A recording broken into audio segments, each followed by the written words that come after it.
Okay, ഇനി നമ്മുടെ ഈ മൊഡ്യൂളിൻ്റെ സെക്കൻഡ് പാർട്ട്, ആദ്യത്തെ പാർട്ടായിരുന്നു നമ്മുടെ മോട്ടിവേഷൻ, അത് കഴിഞ്ഞു. ഇനി നമ്മുടെ സെക്കൻഡ് പാർട്ടിലേക്ക് വരുന്നതാണ്, ദറ്റ് ഈസ് ജോബ് ഡിസൈൻ എന്താണ്. സോ ജോബ് എന്ന് പറഞ്ഞാൽ എന്താണ്? It is a set of task performed by one person. അതായത് ഒരു ഗ്രൂപ്പ് ഓഫ് ഉത്തരവാദിത്തങ്ങൾ ചെയ്യുന്നതിനെയാണ് നമ്മൾ എന്തെന്ന് പറയുന്നത്? ജോബ് എന്ന് പറയുന്നത്. So job is a set of task performed by one person, അല്ലെ ഒരു more than one person. So job design എന്ന് പറഞ്ഞാൽ എന്താണ്? refers to the process of assigning task to a job. ഇപ്പോൾ നമുക്കറിയാം, ഇപ്പോൾ ഒരു ടീച്ചർ, ഇപ്പോൾ അസിസ്റ്റന്റ് പ്രൊഫസറിന് ചെയ്യേണ്ട ചില ജോലികളുണ്ട്. ആ ജോലികളല്ല പ്രിൻസിപ്പൽ ചെയ്യേണ്ടത്, അല്ലെങ്കിൽ അതല്ല ഒരു അസോസിയേറ്റ് പ്രൊഫസർ ചെയ്യേണ്ടത്, അല്ലെ ഒരു ക്ലർക്ക് ചെയ്യേണ്ടത്. സോ ചില ആളുകൾ അല്ലെങ്കിൽ ഒരു ജോലിയിൽ ചെയ്യേണ്ട ടാസ്കുകൾ എന്താണെന്ന് പറയുന്നതിനെയാണ് ജോബ് ഡിസൈൻ. മനസ്സിലായോ? Including the interdependency of these tasks with other jobs. അതേസമയം നമ്മൾ ഇതിനകത്ത് തന്നെ എന്ത് ചെയ്യും? ചിലപ്പോൾ മറ്റുള്ള എന്താ പറയുന്നത്, മറ്റു ജോബ്സുമായിട്ട് ചിലപ്പോൾ ഇതിനകത്തൊരു ഇൻ്റർഡിപ്പെൻഡൻസിയും കാണും. അതായത് ഇപ്പം നമ്മൾ എന്താ പറയുക, ഇപ്പം ഞാൻ നിങ്ങളോട് പറയാം, ഞാൻ പഠിപ്പിക്കൽ മാത്രമേ ചെയ്യത്തുള്ളൂ എന്നല്ല. ഇപ്പം നമ്മുടെ കോളേജിൽ മെൻറ്ററിങ് അല്ലെങ്കിൽ അങ്ങനത്തെ കുറേ ആക്ടിവിറ്റീസ് കാണും. So all these things are part of this job. So there may be task that require interdependency. അതായത് നമ്മൾ അങ്ങോട്ടും ഇങ്ങോട്ടും ആ ടാസ്കിന് മറ്റ് പല ഫാക്ടേഴ്സുമായിട്ട് ഒരു ഡിപ്പെൻഡൻസി കാണും. അതുപോലെ ആ ജോബിന് തന്നെ അതിൻ്റേതായ കുറച്ച് സെറ്റ് ഓഫ് റെസ്പോൺസിബിലിറ്റീസും കാണും. ഇപ്പം നിങ്ങൾ ചോദിക്കുവാണെങ്കിൽ, ഇപ്പം നിങ്ങളൊരു കമ്പ്യൂട്ടർ ഓക്കെ എന്താന്ന് പറയാം, നിങ്ങൾ കോൾ സെൻറ്ററിലേക്ക് നിങ്ങളൊരു ജോലിക്ക് അന്വേഷിക്കുക എന്ന് വിചാരിക്കുക. അപ്പോൾ എന്താണ്, ബേസിക് ആയിട്ട് നിങ്ങൾക്ക് ജോലി ചെയ്യാൻ പറ്റുമോ എന്നുള്ളത് മാത്രമല്ല, പിന്നെ എന്താണ്, നിങ്ങൾക്ക് ഷിഫ്റ്റ് എടുക്കാൻ പറ്റുമോ, അല്ലെങ്കിൽ നിങ്ങൾക്ക് ഇപ്പോൾ ചില ജോബ്, ഇപ്പോൾ നിങ്ങൾ എബ്രോഡൊക്കെ പോകുന്നവർക്ക് അറിയാം, എന്താ ഡ്രൈവിംഗ് അറിഞ്ഞിരിക്കണം എന്ന് പറയും. സോ ഡ്രൈവിംഗ് എന്ന് പറയുന്നത് എന്താണ്, അതിൻ്റെ വേറൊരു എന്താ പറയുന്നത്, ഒരു കണ്ടീഷനാണ് ടു ഡൂ ദിസ് ജോബ്, അല്ലേ? അല്ലെങ്കിൽ ഇന്ന കോഴ്സ് കംപ്ലീറ്റ് ചെയ്യണം എന്നൊക്കെ പറയും. സോ അതാണ് ജോബ് ഡിസൈൻ എന്ന് പറഞ്ഞാൽ. It is the process of assigning. ആ ജോബിൽ നമ്മൾ എന്തൊക്കെ കാര്യങ്ങൾ ചെയ്യണം, including the interdependency of these task with other jobs. അതേസമയം അതിൻ്റെ കൂട്ടത്തിൽ മറ്റ് ജോബ്സിനുള്ള അതിൻ്റെ ഇൻ്റർഡിപ്പെൻഡൻസിയും കൂടെ ഈ ജോബ് ഡിസൈനിൻ്റെ ഭാഗമായിട്ട് വരും. സോ 2 ഡയമെൻഷൻസ് ആണ് അതിനകത്തുള്ളത്, used for describing all types of job. ഒന്നാമത്തേതാണ് ടാസ്ക് സ്കോപ്പും ടാസ്ക് ഡെപ്തും എന്താണ്. ടാസ്ക് സ്കോപ്പ് എന്ന് പറഞ്ഞാൽ നിങ്ങൾക്കറിയാം, നമ്മൾ ഹൊറിസോണ്ടൽ എന്നാണ് പറയുന്നത്. ഹൊറിസോണ്ടൽ എന്ന് പറഞ്ഞാൽ എന്താ? പരന്ന്, അല്ലെങ്കിൽ വെർട്ടിക്കൽ അല്ലാതെ ഹൊറിസോണ്ടൽ. സോ ഹൊറിസോണ്ടൽ എന്ന് പറഞ്ഞാൽ the degree of variety in the activities a person is expected to perform. അതായത് ഒരേ ലെവലിൽ നിന്നുകൊണ്ട് എനിക്ക് ചെയ്യാൻ പറ്റുന്ന വെറൈറ്റി ഓഫ് ടാസ്കുകളെയാണ് എന്തെന്ന് പറയുന്നത്, ടാസ്ക് സ്കോപ്പ് എന്ന് പറയുന്നത്. ഇപ്പോൾ ഫോർ എക്സാമ്പിൾ, ഞാനൊരു ടീച്ചറായിട്ട് നിൽക്കുമ്പോൾ ഇതിനകത്ത് നിന്നുകൊണ്ട് തന്നെ എനിക്കിപ്പോൾ എന്താ പറയുക, ഞാൻ നിങ്ങളെ പഠിപ്പിക്കുന്നത്, അതാണ് ഒരു മെയിൻ ആക്ടിവിറ്റി. പ്ലസ് എന്തായിരിക്കും, എൻ്റെ ക്ലാസ് ടീച്ചർഷിപ്പ് ഉണ്ട്, പ്രൊജക്റ്റ് ഗൈഡ് ചെയ്യണം, അല്ലെങ്കിൽ പുറത്ത് വരുമ്പോൾ നിങ്ങളുടെ ക്ലബിൻ്റെ ചിലപ്പോൾ ഇൻചാർജസ് ആയിരിക്കും, നിങ്ങളെ ടൂറ്, നിങ്ങളുടെ പ്രാക്ടിക്കൽ, ഇങ്ങനെ കുറേ സെറ്റ് ഓഫ് ആക്ടിവിറ്റീസ് ഈ ഒരേ സാധനത്തിൻ്റെ ഒപ്പം പോകും. സോ ദാറ്റ് ഈസ്, അപ്പോൾ എന്തുമാത്രം വെറൈറ്റിയിൽ നമുക്കൊരാൾക്ക് ഒരു സെറ്റിങ്ങിൽ വർക്ക് ചെയ്യാം, അതിനാണ് ടാസ്ക് സ്കോപ്പ് എന്ന് പറയുന്നത്. A job narrow in scope has fewer. അതേസമയം ചില ജോലികൾക്ക് നമ്മൾ അത് മാത്രം ചെയ്താൽ മതി. നിങ്ങൾ ഈ പോസ്റ്റ് ഓഫീസിൽ പോയിട്ടുണ്ടെങ്കിൽ, നിങ്ങൾ രാവിലെ പോസ്റ്റ് ഓഫീസിൽ ചെന്നാൽ നിങ്ങൾക്കറിയാം, അതിൽ ഒരാൾ ചിലപ്പം ഈ സ്റ്റാമ്പ് അടിക്കുന്ന ഒരു ജോലിയുണ്ട്. അയാൾക്ക് ഇങ്ങനെ ഓരോ കത്തെടുക്കുക, സ്റ്റാമ്പ് അടിക്കുക, കത്തെടുക്കുക, സ്റ്റാമ്പ് അടിക്കുക, കത്തടിക്കുക, സ്റ്റാമ്പ് അടിക്കുക, ഇത് മാത്രമായിരിക്കും അവർക്ക് ചോദ്യം ചെയ്യുന്നത്. അല്ലെങ്കിൽ ചില കമ്പനീസിലുണ്ട് സ്റ്റിക്കർ ഒട്ടിക്കുന്നതുണ്ട്, അല്ലെങ്കിൽ ഇങ്ങനെ തൂത്ത് വിടുന്നതുണ്ട്. ഇങ്ങനെ അതൊക്കെ എന്താണ്, ജോബ് ടാസ്ക് സ്കോപ്പ് തീരെ ഇല്ലാത്ത ജോലികളാണ്. സോ അങ്ങനെയുള്ള ജോലികളും ഉണ്ട്. എന്നാൽ ഒരു വ്യക്തിക്ക് അയാൾ ചെയ്യുന്ന ജോലിയുടെ അതിനകത്ത് ഒരു വൈഡ് വെറൈറ്റി ഓഫ് കാര്യങ്ങൾ ചെയ്യാനുള്ള സ്കോപ്പ് ഉണ്ടെങ്കിൽ അതിനെയാണ് ടാസ്ക് സ്കോപ്പ് എന്ന് പറയുന്നത്. So that is horizontal. നിങ്ങൾ ഓർക്ക് നീളത്തിൽ ഒരു ലോഡ് സിമിലർ ആയിട്ടുള്ള കുറേ കാര്യങ്ങൾ അയാൾക്ക് ചെയ്യാനുള്ള സ്വാതന്ത്ര്യമുണ്ട്. ഇനി ടാസ്ക് ഡെപ്ത് എന്ന് പറഞ്ഞാൽ എന്തായിരിക്കും? വെർട്ടിക്കൽ. ഡെപ്ത് എന്ന് പറഞ്ഞാൽ ആഴം. ഇപ്പോൾ വെർട്ടിക്കൽ എന്ന് ഓർക്കാം. Vertical responsibility or individual accountability is expected in a job. So depth increases when the employee is given more responsibility. ഇങ്ങനെ വരുമ്പോൾ ഇപ്പം ഞാൻ പറഞ്ഞില്ല, ഞാനൊരു ടീച്ചർ ആകുമ്പോൾ, ഇപ്പം ഞാൻ എക്സാമ്പിൾ പറയുകയാണെങ്കിൽ, ഞാൻ നിങ്ങളുടെ അടുത്ത് ടൂറ് വരുമ്പോൾ അല്ലെങ്കിൽ ടൂർ മിസ് പോകുമ്പോൾ എനിക്ക് ടാസ്ക് സ്കോപ്പ് ഉണ്ട്. അതായത് എനിക്ക് നിങ്ങളുടെ കൂട്ടത്തിൽ ഡാൻസ് കളിക്കാം, പാട്ട് പാടാം, നിങ്ങളുടെ കൂട്ടത്തിൽ നടക്കാം, ഇതൊക്കെ ചെയ്യാം. പക്ഷേ അച്ഛന് തോന്നുന്ന ഒരു സാധനമാണ് ഡെപ്ത്. എനിക്ക് ആ സമയത്തില്ല. കാരണം എന്താ, ടാസ്ക് ഡെപ്ത് ഇല്ല. കാരണം നിങ്ങളുടെ എന്താ പറയുക, കൂടുതൽ ഉത്തരവാദിത്തത്തിലേക്ക്, അല്ലെങ്കിൽ എപ്പോൾ നിങ്ങളെ കയറ്റണം, എപ്പോൾ നിങ്ങളെ ഇറക്കണം, ഇതൊന്നും ഞാനല്ല അവിടെ തീരുമാനിക്കുന്നത്. I will be a part of you. പക്ഷെ ഇതൊക്കെ ഡിസൈഡ് ചെയ്യുന്ന ആരായിരിക്കും? അച്ഛനായിരിക്കും. സോ അതിനെയാണ് നമ്മൾ എന്താ പറയുന്നത്, റെസ്പോൺസിബിലിറ്റി, മോർ റെസ്പോൺസിബിലിറ്റി ഉള്ള എപ്പോൾ ഷെഡ്യൂൾ ചെയ്യണം, അതുപോലെ തന്നെ self control, if activities or output begin to get out. ഇപ്പം നിങ്ങൾ പറഞ്ഞ സമയത്തിന് വന്നില്ലെങ്കിൽ ഞാനായിരിക്കില്ല ചിലപ്പോൾ വഴക്ക് പറയുന്നത്. ഇനി ഞാനാണ് പറഞ്ഞു വിട്ടിട്ട് നിങ്ങൾ വന്നില്ലെങ്കിൽ വഴക്ക് പറയത്തുള്ളൂ. ഇല്ലെങ്കിൽ ഉറപ്പായിട്ടും ആർക്കാണോ അക്കൗണ്ടബിലിറ്റി ഉള്ള അവരായിരിക്കും പ്രശ്നങ്ങൾ ഐഡന്റിഫൈ ചെയ്ത് സോൾവ് ചെയ്യുന്ന ഒക്കെ ചെയ്യുന്നത്. മനസ്സിലായോ? സോ ടാസ്ക് ഡെപ്ത് എന്താണെന്ന് മനസ്സിലായല്ലോ. എന്ത് തുടങ്ങണം, എപ്പോൾ തുടങ്ങണം, എന്ത് നിർത്തണം, ഇങ്ങനെയുള്ള റെസ്പോൺസിബിലിറ്റിയും കൂടെ ഉള്ളതിനെയാണ് ടാസ്ക് ഡെപ്ത് എന്ന് പറയുന്നത്. മറ്റേത് ഒരു കൂട്ടം ഒരുപോലത്തെ ആക്ടിവിറ്റീസ്, ഒരേ ലെവലിലുള്ള ആക്ടിവിറ്റീസ് ചെയ്യുന്നതിനെയാണ് ടാസ്ക് സ്കോപ്പ് എന്ന് പറയുന്നത്.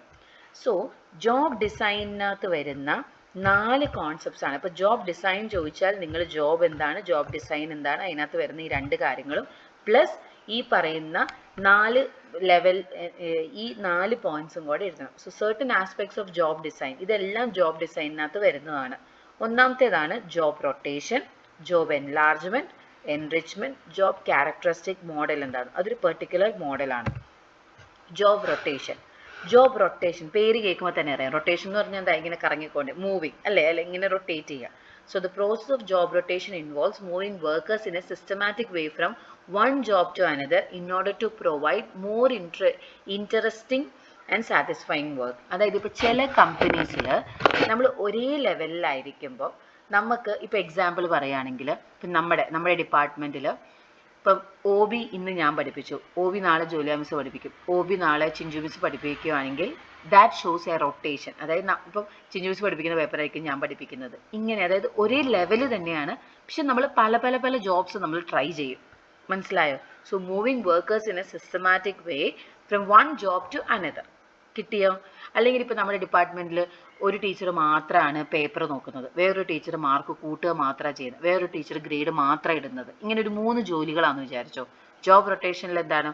പേപ്പർ നോക്കുന്ന ടീച്ചർ നാളെ എന്ത് ചെയ്യും? മാർക്ക് കൂട്ടുന്ന ടീച്ചർ നാളെ എന്ത് ചെയ്യും? ഗ്രേഡ് എൻറ്റർ ചെയ്യും. മനസ്സിലായോ?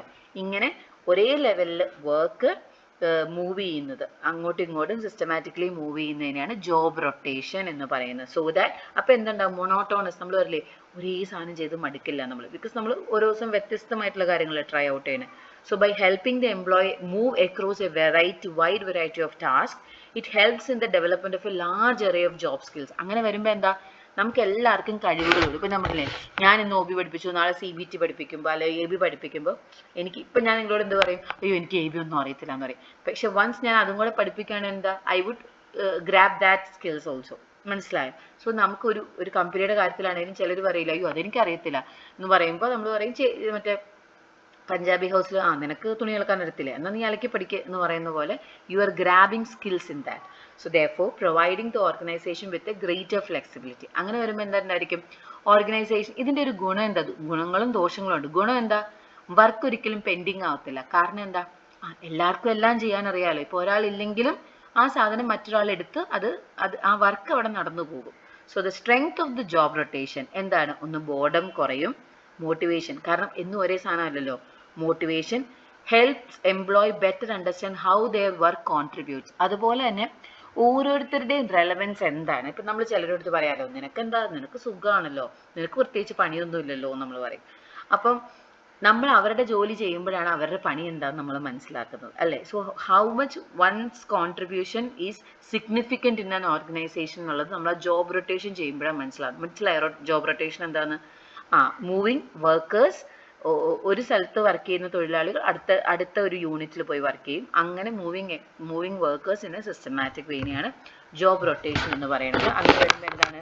സ്കിൽസ് ഉണ്ടാകും, ഫ്ലെക്സിബിലിറ്റി കൂടും, നമ്മൾ കൂടുതൽ ചേഞ്ചസിനോട് നമ്മൾ അഡാപ്റ്റ് ചെയ്യും, പെട്ടെന്ന് വേക്കൻസീസ് ഫില്ല് ചെയ്യും.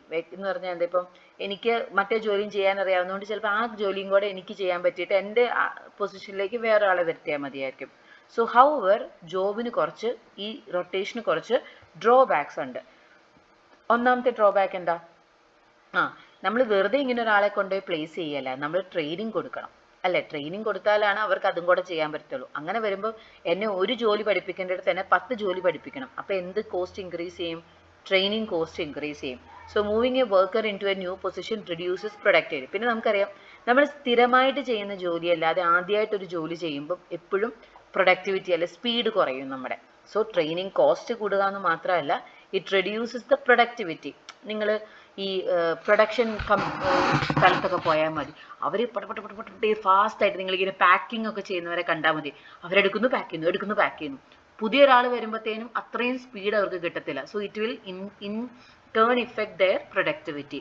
And just when efficiency at a prior job is creating organizational economies.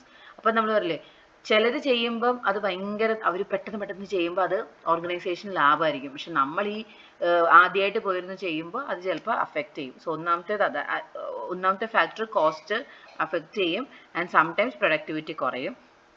അതുപോലെ തന്നെ job rotation creates disruption when employees of the work group have to adjust. ഇനി ചിലപ്പോൾ എങ്ങനെയാണെന്ന് വെച്ചാൽ നമ്മുടെ ഗ്രൂപ്പിലേക്ക് നമ്മളൊരു ഗ്രൂപ്പിൽ നല്ല സാറ്റിസ്ഫൈ ചെയ്ത് ഇരിക്കുമ്പോഴായിരിക്കും നമ്മുടെ കൂട്ടത്തിൽ നിന്ന് ഒരാളെ മാറ്റിയിട്ട് പുതിയ ഒരാളെ കൊണ്ടുവരുന്നത്. അപ്പോൾ എന്തുണ്ടാവും? ഇറ്റ് ക്രിയേറ്റ്സ് കുറച്ച് അവിടെ ഇവിടെയൊക്കെ എന്താ പറയും, കുറച്ച് പ്രശ്നങ്ങളുണ്ടാക്കും. ആൻഡ് സൂപ്പർവൈസേഴ്സ് അതുപോലെ തന്നെ ഇവർക്ക് മാത്രമല്ല, സൂപ്പർവൈസേഴ്സിനും അത് പാടാം. കാരണം എന്താ, പുതിയൊരാൾ വരുമ്പോൾ നമ്മൾ അവരുടെ അടുത്ത് കൂടുതൽ ടൈം നമ്മൾ സ്പെൻഡ് ചെയ്യണം. അവർ സംശയങ്ങൾ ചോദിക്കുമ്പോൾ അതിന് പറഞ്ഞു കൊടുക്കണം, അവരെ മോണിറ്റർ ചെയ്യണം. ഓക്കെ, മനസ്സിലായോ? അപ്പോൾ സൂപ്പർവൈസേഴ്സിനും മറ്റ് ജോലികൾ മാറ്റി വെച്ചിട്ടായിരിക്കും അവർ ഈ പറയുന്ന ജോബ് റൊട്ടേഷന് വേണ്ടി വന്ന എംപ്ലോയീസിനെ നോക്കുന്നത്. അപ്പോൾ അതവർക്ക് ബുദ്ധിമുട്ടായിരിക്കും. ഇപ്പോൾ ഞങ്ങൾ പേപ്പർ നോക്കുമ്പോൾ സ്ഥിരമായിട്ട് OB പഠിപ്പിക്കുന്ന ടീച്ചേഴ്സാണ് പേപ്പർ നോക്കുന്നതെങ്കിൽ അവർ OB പേപ്പേഴ്സ് പെട്ടെന്ന് നോക്കും. അതേസമയം ആദ്യമായിട്ടൊരു കൊച്ചു വന്നിട്ട് അതിനെ നമ്മൾ OB പേപ്പർ നോക്കാൻ പഠിപ്പിച്ചാൽ ആ കൊച്ചു കുറേ സംശയങ്ങൾ ചോദിക്കും, കുറേ കറക്ഷൻസ് വരുത്തും. ആ ടീച്ചർ കുറേ സംശയങ്ങളും കുറേ കറക്ഷൻസും ഒക്കെ വരുത്തേണ്ടി വരും. സോ ദാറ്റ് നമ്മുടെ ടൈം കുറയും. മനസ്സിലായോ? സോ ഇത്രയുമാണ് ഇതിൻ്റെ ഡ്രോബാക്സ്. അതിൻ്റെ ബെനിഫിറ്റ്സും നമ്മൾ പറഞ്ഞു. അതാണ് ജോബ് റൊട്ടേഷൻ എന്ന് പറയുന്നത്. അടുത്തതാണ് ജോബ് എൻലാർജ്മെൻറ്റ്. ഈ ജോബ് എൻലാർജ്മെൻ്റ് ആണ് ജോബ് സ്കോപ്പ് അല്ലെങ്കിൽ ടാസ്ക് സ്കോപ്പ് എന്ന് നിങ്ങൾ ഓർക്കുക. ഓക്കെ, ടാസ്ക് സ്കോപ്പ് സിമിലർ ആണ് ജോബ് എൻലാർജ്മെൻറ്റ്. റൊട്ടേഷൻ എന്ന് പറഞ്ഞാൽ എന്താ? ഇങ്ങനെ ഒരാൾ പല സ്ഥലത്ത് ഇങ്ങനെ ഓടി നടന്ന് എല്ലായിടത്തും പണിയെടുക്കുന്നു.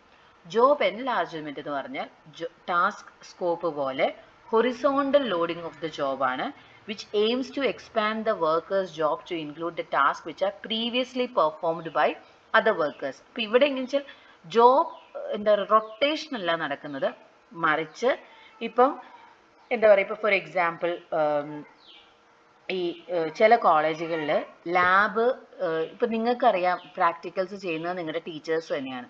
പക്ഷെ ചില സ്ഥലത്ത് പ്രാക്ടിക്കൽസ് ചെയ്യാൻ കെമിസ്ട്രിയിലെയും ഫിസിക്സിലെയും പോലെയൊക്കെ സൈക്കോളജിക്കും എന്താ ഉള്ളത്? ഈ പറയുന്ന ലാബ് അസിസ്റ്റൻസ് ഉണ്ട്. അപ്പോൾ